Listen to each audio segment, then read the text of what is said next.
Bon, la plupart des... Ici, je vais voir les oxydes basiques. Les oxydes basiques. Hein, les oxydes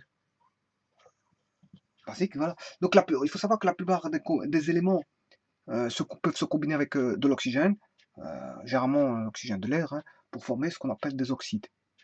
Bon, maintenant, vous allez me dire, ouais, il y a des oxydes des gaz rares, hein, qui ne sont pas encore connus. Bon, ah, ça je le sais, mais bon, est-ce qu'on va les découvrir un jour? Est-ce qu'ils existent? Ça, j'en sais pas plus. Voilà, enfin bref, ça c'est une autre histoire, c'est la question reste posée. Maintenant, il y a plusieurs types d'oxydes. Les oxydes, bien sûr, basiques, ceux que je vais voir maintenant. Les oxydes euh, acides, s'il existe les oxydes basiques, mais il existe les oxydes acides. Bien sûr, il existe les oxydes amphotères et de tout ça, on peut extraire une petite gamme qu'on appelle les oxydes euh, neutres. Voilà. Voilà, mais moi ici, je vais voir les oxydes basiques. Qu'est-ce que c'est que les oxydes basiques? Un oxyde basique, il est composé de ce qu'on appelle un métal, MX ou Y, où X et Y sont les valences. Donc on a l'oxyde métallique ou oxyde basique, où X et Y sont les valences, donc formées par chiasme. Hein. Chiasme. Ici, vous avez la valence du métal, là la valence de l'oxygène, et voilà, on fait un croisement. Donc là, vous allez avoir la valence de l'oxygène, et fatalement, ici, la valence du métal. Hein. Parfois, on peut simplifier. Si on a 4,2, on peut simplifier par 2. Si on a 8,4, on peut simplifier par 2. Enfin, 8,4, non, mais je veux dire, si on a 4,2, 2,2, on peut simplifier. Voilà. Donc, on aura MXOY. Alors, l'équation, donc, bien sûr, c'est en présence, un métal en présence d'air, comme toutes les roches le sont, la plupart des roches le sont, je veux dire, oxydées par euh, l'atmosphère, c'est-à-dire la présence d'oxygène dans l'air, eh bien, attention que l'air, c'est une composante, hein, l'oxygène, de l'azote, avec voilà, des gaz rares, et bien, quelques gaz rares, voilà, du CO2 et tout ce qui va autour de l'air, c'est-à-dire des produits, enfin tout ce qui vient polluer l'air, c'est-à-dire voilà, ben, ici si je prends de l'oxygène, de l'air, hein, donc la présence d'oxygène il y a la présence d'oxygène dans l'air, donc fatalement l'air va attaquer, je veux dire, les métaux pour avoir ce qu'on appelle une réaction d'oxydation. Il va s'oxyder. Le métal va s'oxyder. Et un métal qui s'oxyde va donner euh, de l'oxyde métallique. Voilà. Et donc, si je veux être plus clair, c'est MX ou Y où X et Y représentent des valences. Voilà, et ça, c'est plus général. Voilà. Le général est là, mais là, c'est plus précis. Si je veux être plus précis, je dois mettre les valences, X et Y. Voilà. Bon, maintenant, sachez que si je prends un oxyde basique, un oxyde basique, si je le rajoute à de l'eau, mais fatalement, vous obtiendrez ce qu'on appelle la fonction hydroxyde. Fonction hydroxyde. Donc, comment obtenir de l'oxyde basique? Mais tout simplement, ça c'est ce qu'on appelle une réaction d'hydratation. Hein. Réaction d'hydratation, oxyde basique plus de l'eau va me donner de l'hydroxyde. Bon, maintenant, comment obtenir de l'oxyde basique? Mais je fais une réaction inverse, donc je retire de l'eau. Je déshydrate. Donc, si j'enlève de l'eau, ben, j'obtiens ce qu'on appelle un oxyde basique. Donc, de l'hydroxyde,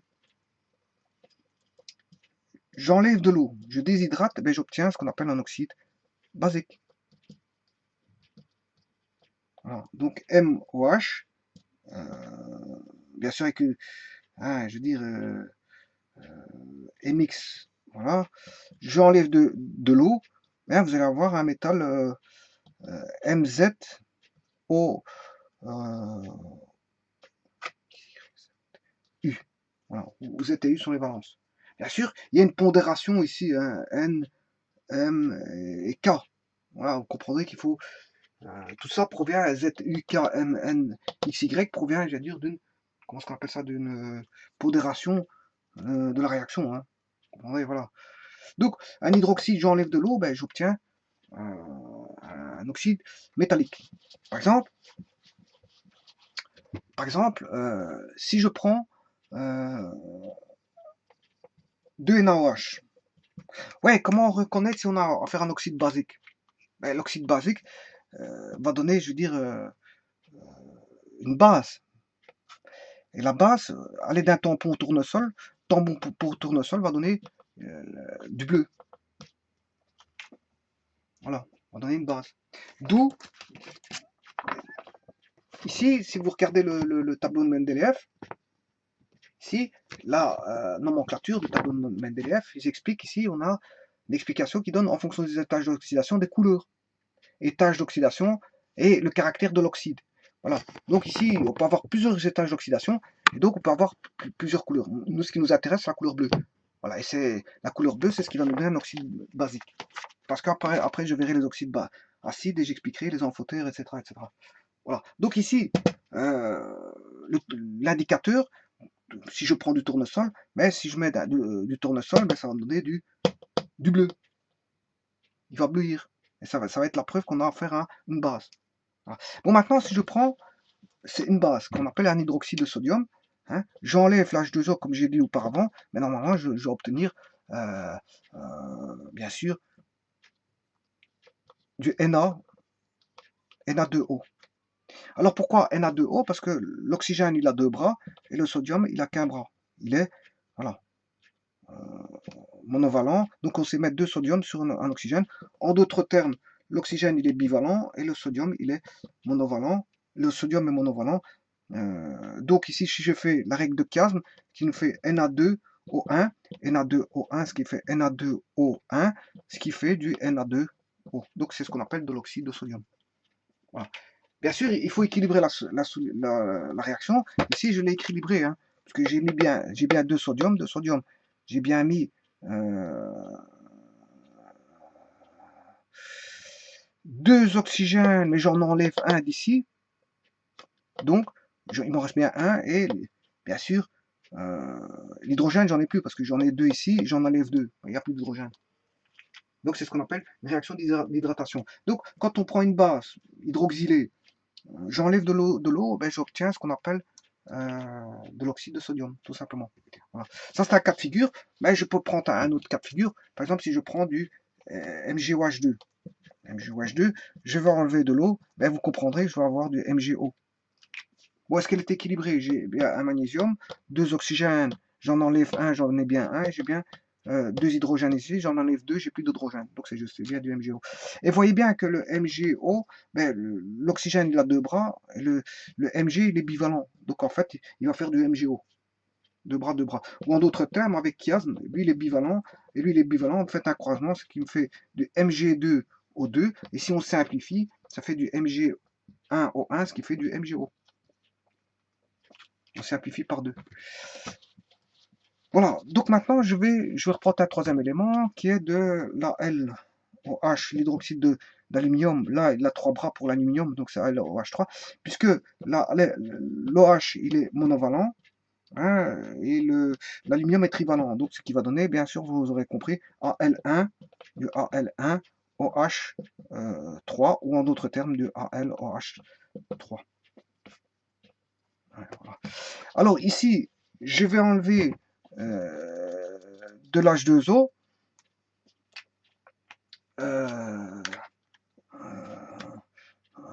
pour obtenir bien sûr un oxyde d'aluminium. Voilà. Mais l'oxygène il est bivalent et l'aluminium il est trivalent. Donc si je fais chiasme, ça va donner du Al2O3. Voilà. Donc on va avoir du Al2O3. Et si j'équilibre, là il me faut bien deux aluminiums. À ce moment, j'ai bien 3 oxygènes x 2, 6 oxygènes. 6 oxygènes. Pour en avoir 3, je dois en enlever 3 là. J'ai bien 3 hydrogènes, j'en enlève.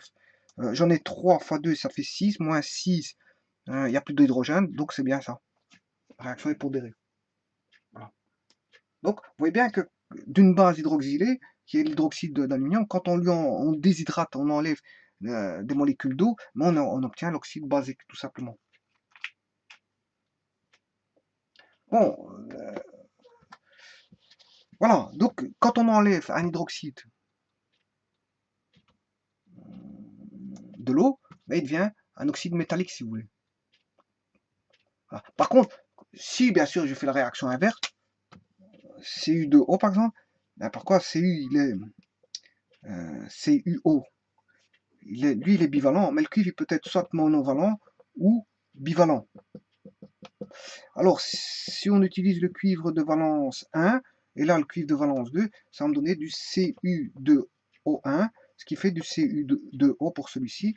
Hein, ce qu'on appelle de l'oxyde de cuivre de valence 1, et celui-ci, ça va me donner du Cu2O2. Si je simplifie, ça fait Cu1O1, ce qui fait du CuO. Donc ça, c'est l'oxyde de cuivre de valence 2.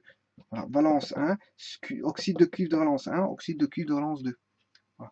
Bon, vous aurez compris que si à l'oxyde de cuivre, je lui rajoute de l'H2O, mais vous allez avoir, voilà, vous n'allez pas avoir les mêmes produits. Fatalement, ce n'est pas les mêmes réactifs.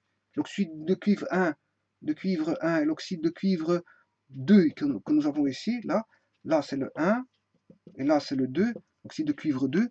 Hein, c'est pas les mêmes réactifs. Donc vraiment, si on va faire réagir avec de l'eau, il va donner des produits différents. Et là, il va donner, lui, le cuivre est monovalent, l'OH il est monovalent, ça va donner du CuOH.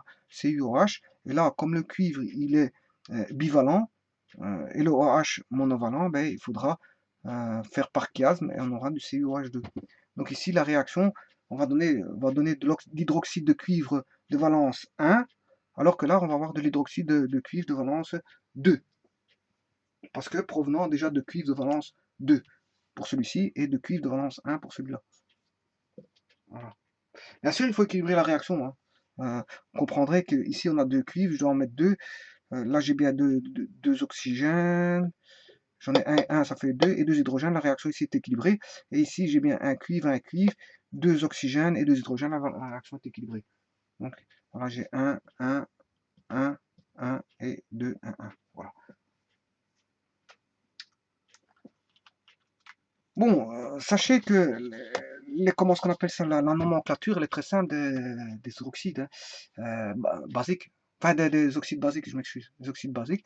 Hein, parfois, comme je l'ai constaté, parfois il faut spécifier les tâches d'oxydation pour les distinguer s'ils donnent de différents produits. Par exemple, le Na2O, on a vu que le Na2O, c'est l'oxyde de sodium. Si je prends le K2O, l'oxyde de potassium, si je prends le MgO, oxyde de magnésium, si je prends le CaO, l'oxyde de calcium, si je prends l'oxyde Cu2O, là, c'est l'oxyde de cuivre 1. Donc, il faut spécifier la valence. Voilà. Contrairement au CuO, qui est l'oxyde de cuivre 2. Donc, pour les distinguer, il faut spécifier la valence pour laquelle provient le métal. Voilà, je vais terminer cette vidéo-ci en montrant une petite réaction chimique de tout ceci. Vous prenez, je veux dire, une petite cuillère avec, bien sûr, vous la faites chauffer et à l'intérieur de la cuillère, vous mettez un produit qu'on appelle du magnésium. On va prendre du magnésium. Si vous mettez du magnésium, vous le faites chauffer à l'air libre, c'est-à-dire en présence d'oxygène, et puis vous mettez dans une espèce d'éprouvette, hein, voilà, que voici, contenant bien sûr de l'eau. Voilà. Qu'est-ce qui va se passer? Eh bien, tout simplement, ici, on va voir ce qu'on appelle on va avoir une poudre blanche quand vous allez chauffer. Pourquoi? Parce que vous avez mis du magnésium. Le magnésium va réagir avec l'oxygène pour former du MgO. Et cette fameuse MgO, eh bien, c'est en fait l'oxyde de magnésium obtenu. Ouais, sachez que la plupart du temps, les oxydes basiques sont sous forme solide, hein, assez souvent. La plupart du temps, on les retrouve généralement sous forme solide. Alors, ça, on le savait bien. On savait bien que quand on faisait réagir un métal avec de l'oxygène, mais ça, on obtenait un oxyde métallique ou un oxyde basique. Ça, on le savait. Maintenant, si on remet dans l'eau, il va réagir avec l'eau ici. Hein, quoi? Le MgO, parce que c'est du MgO qu'on a. La poudre blanche obtenue, c'est le MgO c'est le magnésium qui a réagi avec l'oxygène en présence, bien sûr, de chaleur, je veux dire, qui a donné du MgO. Cette poudre blanche, on l'injecte dans l'eau qui va réagir. Voilà. Et là, qu'est-ce qui va se passer? On aura du MgO plus H2O, et on vient de le voir que quand on a une réaction pareille, les oxydes métalliques réagissent avec de l'eau pour former des hydroxydes. Donc on aura du MgOH, OH2, puisqu'il a valence 2. Ici, on a 2 Mg, donc 2 oxygènes, 2 plus 1, ça fait 3. MgOH2. Le magnésium, il est bivalent, ouais. C'est bien du MgOH2, ouais. J'ai bien 2 hydrogènes ici, 2 oxygènes. Ouais, ici c'est un métal de MgO.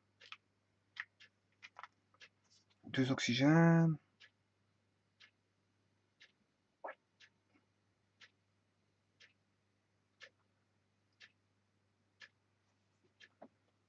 Ici, il faut que je l'équilibre aussi, hein.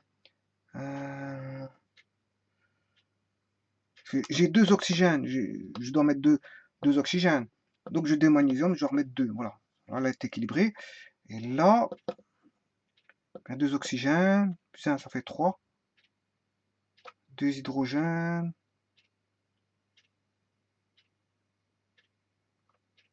2 magnésium.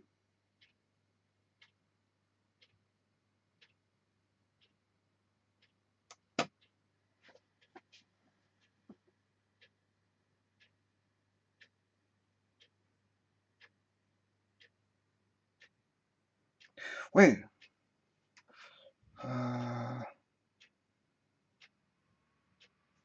Le magnésium est quelle valence? Il est bien valence 2.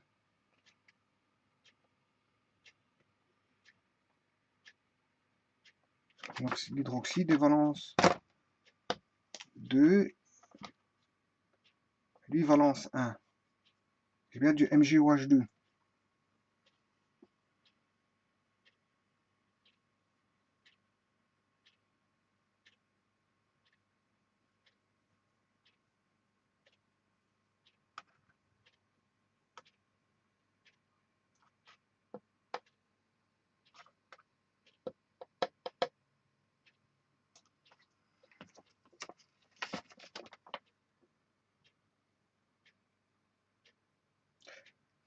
Le OH, est-ce qu'il est toujours valence 1?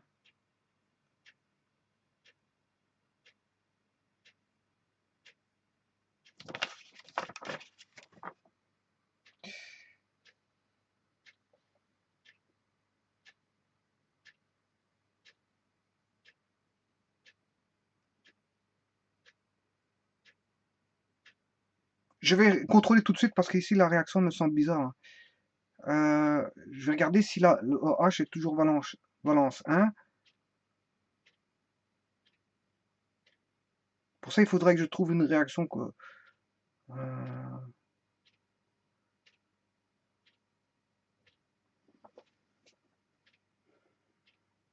je vais regarder un petit peu parce que c'est vrai que je vais aller voir sur Internet.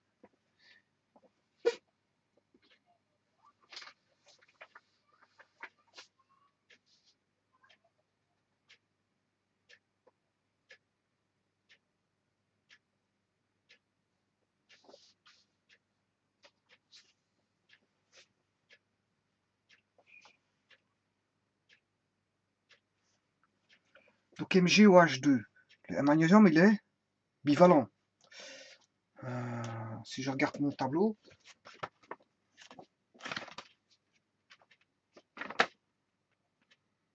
le magnésium est bien bivalent. Donc, s'il est bivalent, c'est bien du MgOH2. Donc là, j'aurai 2 hydrogènes, je les ai.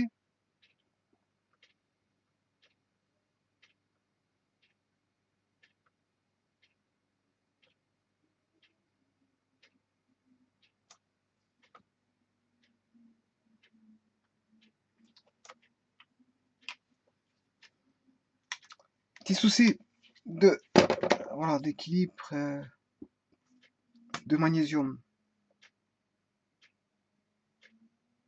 Alors, si je fais ceci, là j'ai bien 2 oxygènes. 2 oxygènes, 2 hydrogènes.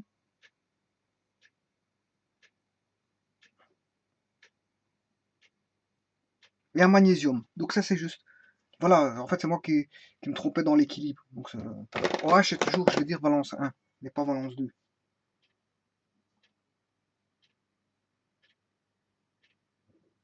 Voilà. Donc ici, c'est bien un magnésium, 2 oxygènes, 2 oxygènes et 2 hydrogènes. Donc c'est bon. Voilà, c'est moi qui un petit peu voilà, j'étais mal parti parce qu'en fait, la réaction était mal équilibrée au départ. Donc voilà. Bon, ceci étant dit, bon, grâce à un métal, je répète, pour résumer la chose, un métal plus d'oxygène va me donner du oxyde métallique ou oxyde basique. Un métal plus d'oxygène, oxyde basique. Oui, on l'a fait réagir ici, c'est bien le cas. Mais si je mets dans présence d'eau, je vais avoir du MgOH2. Comment je sais que j'ai du MgOH2? Eh bien, tout simplement, on sait bien que le MgOH2, c'est une base. C'est une base. Et comment le voir? Mais tout simplement, comme je vous l'ai dit, en mettant un indicateur qu'on appelle le tournesol. Hein, le tournesol. Si il rougit, ben c'est qu'il est acide. S'il bleuit, voilà, s'il bleuit, c'est qu'il est basique. Et fortement, ici, qu'est-ce qui se passe? Ben, le tournesol va bleuir. Donc on a bien affaire à une présence d'oxyde, d'hydroxyde, qui est une base. Voilà. Donc voilà, comment peut-on voir, je veux dire, la formation d'une base à travers d'oxyde métallique et la présence d'eau, c'est-à-dire d'hydratation. On va hydrater un oxyde métallique, on va obtenir ce qu'on appelle une base. Voilà. Une réaction assez simple qui permet de résumer, je veux dire, ce qu'est Bien sûr, si je déshydrate l'hydroxyde, l'hydroxyde, si je le déshydrate, je vais obtenir l'oxyde métallique, fatalement. Voilà. C'est ce qui explique un petit peu ce que c'est qu'un les oxydes métalliques. On va dire que la plupart des éléments se combinent avec l'oxygène pour former des oxydes, mais quand on les déshydrate, déshydrate un hydroxyde, mais on a aussi un oxyde métallique. Voilà.